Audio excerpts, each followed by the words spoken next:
Voici l'implant qui pourrait bien révolutionner la façon de penser et d'agir des humains.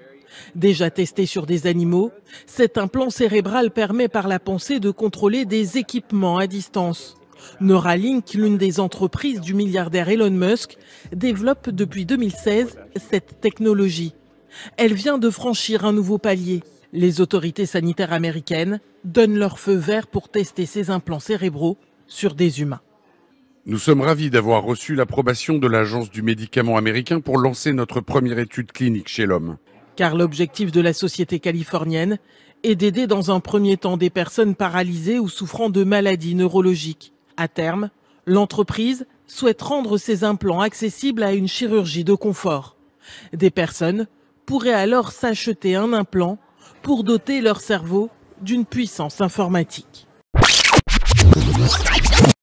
8 mm d'épaisseur pour une puce que l'on pourrait bientôt implanter dans votre cerveau.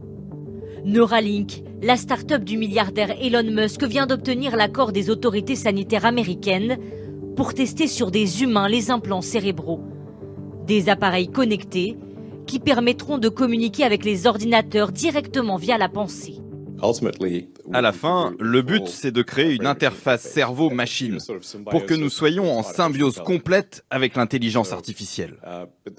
Ça ne sera pas obligatoire, mais vous pourrez choisir de l'avoir. Les premiers tests ont été réalisés sur des animaux. Ici, ce singe équipé d'un implant dans le cerveau est capable de déplacer le curseur d'un jeu vidéo uniquement par la pensée et le mouvement des yeux.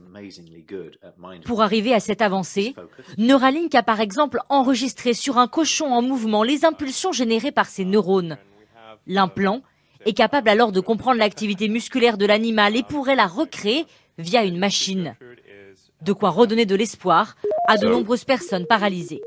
Des personnes paraplégiques qui ne pouvaient plus marcher pourraient à nouveau se tenir debout et même déclencher des mouvements de pas, voire même monter des escaliers. Et puis enfin, des paralysies de la voix, paralysie qui empêche de parler. Et bien là aussi, avec l'implant, on pourrait déclencher la parole simplement par une volonté psychique de déclencher cette parole. Neuralink souhaite étendre cette technologie à tout le monde en connectant les humains à leurs machines. Une plongée dans le futur qui pose de nombreuses questions éthiques.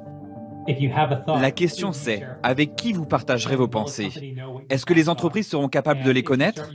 Si vous utilisez ces interfaces avec les machines pour jouer à un jeu par exemple, ou sur des applications, comment vos pensées deviendront des données dans le futur? C'est une question cruciale. Plusieurs compagnies ont investi sur ce marché. En début de semaine, une expérience avec des implants menée par une équipe franco-suisse a permis à une personne paralysée de remarcher.